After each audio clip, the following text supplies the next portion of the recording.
there, folks. Welcome to Advisory. I hope you guys are all doing well. Today is Monday, and we are going to have ourselves a Motivational Monday. And today we're going to listen to a short talk by this guy, Ron Finley, who started a garden, several gardens actually, in his communities in South Central LA. And he talks about how gardening is both important for people to get proper nutrition in places where they cannot often find affordable, good, nutritious food, but also how stuff like this brings people together in community.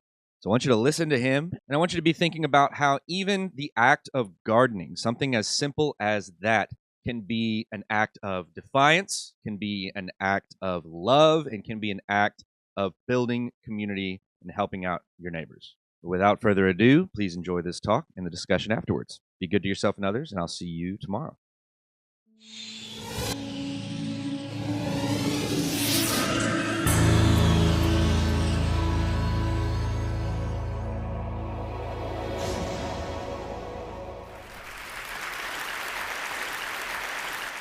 I live in South Central.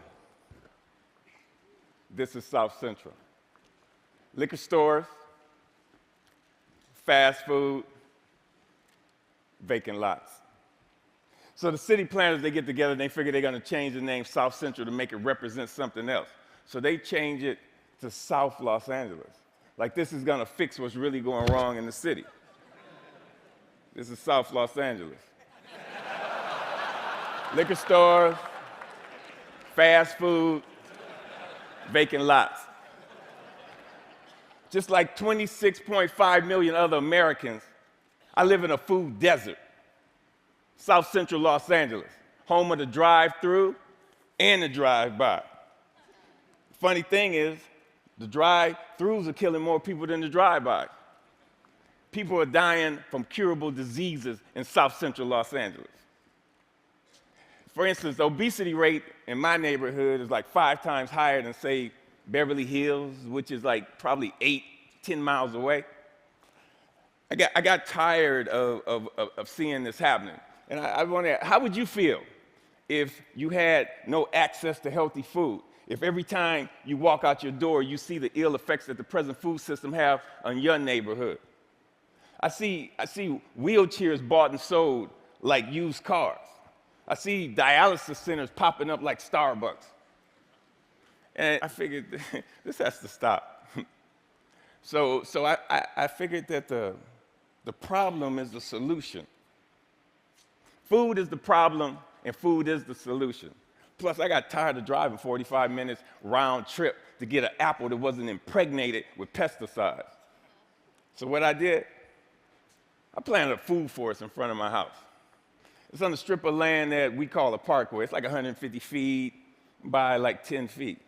The thing is, it's owned by the city, but you have to maintain it. So I'm like, cool. I can do whatever the hell I want. Since it's my responsibility and I got to maintain it, and this is how I decided to maintain it.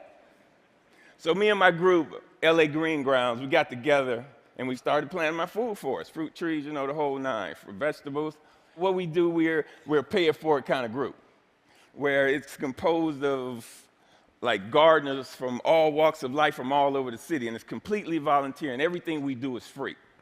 And in the garden, it was beautiful. And then somebody complained.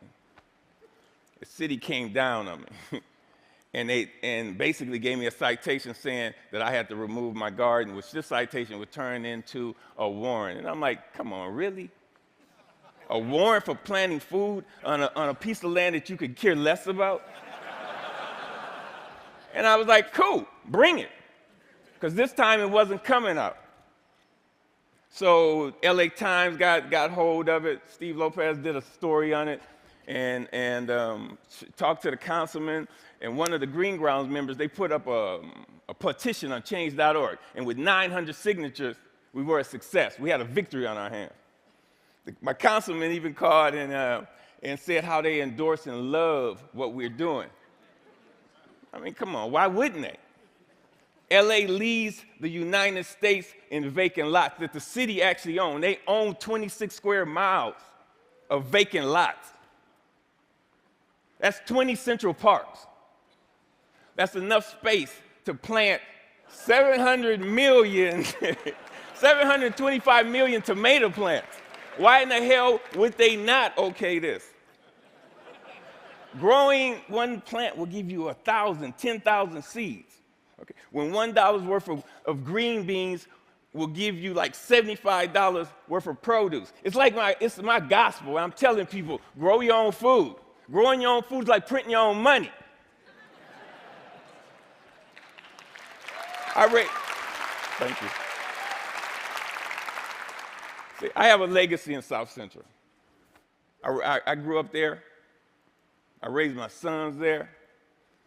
And I refuse to be a part of this manufactured reality that was manufactured for me by some other people, and I manufactured my own reality. See, I'm an artist. Gardening is my graffiti. I grow my art. Just like a graffiti artist, where they beautify walls, I beautify lawns, parkways. I use the garden, the soil, like it's a piece of cloth. And the plants and the trees, that's my embellishment for that cloth. You'd be surprised what the soil could do if you let it be your canvas. You just couldn't imagine how amazing a sunflower is and how it affects people. So what happened? I have witnessed my garden become a tool for the education, a tool for the transformation of my neighborhood. To change the community, you have to change the composition of the soil. We are the soil. You'd be surprised how kids are affected by this. Gardening is the most therapeutic and defiant act you can do, especially in the inner city. Plus, you get strawberries.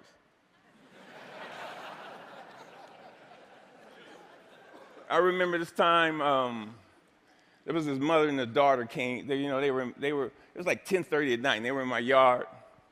And I came out, and they looked so ashamed.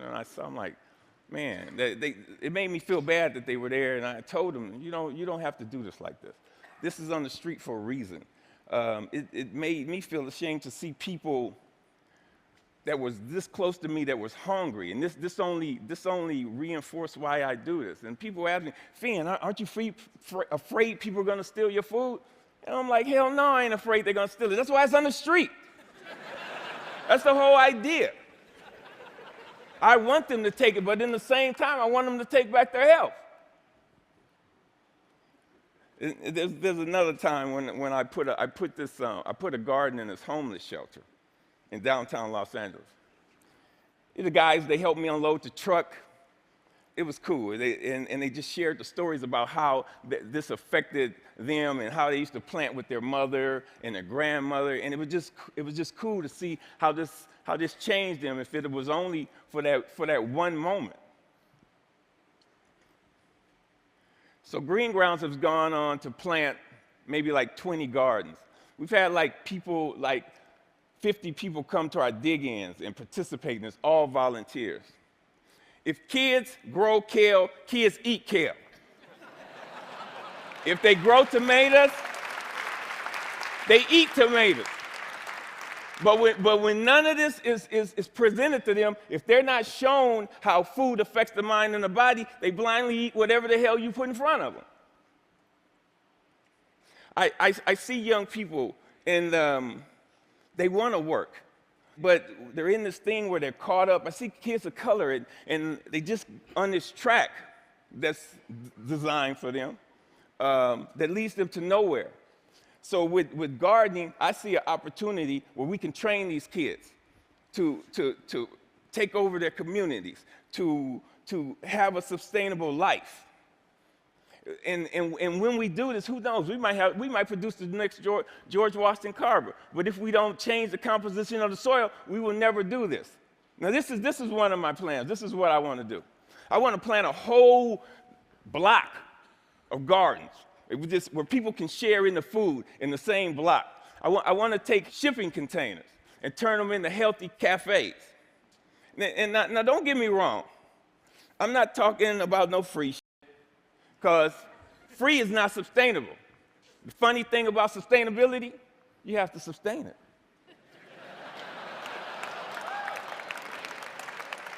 What I'm talking about is putting people to work and getting kids off the street and letting them know the joy, the pride, and the honor in growing your own food. Opening farmers markets. So what I want to do here, we got to make this sexy. So I want us all to become ecolutionary, renegades, gangsters, gangster gardeners. We got to we got to flip the script on what a gangster is. If you ain't a gardener, you ain't gangster. Get gangster with your shovel, okay? And let that be your weapon of choice. So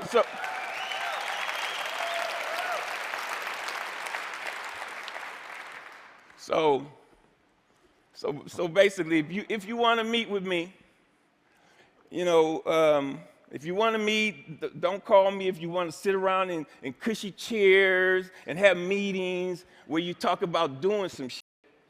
Where you talk about doing some shit.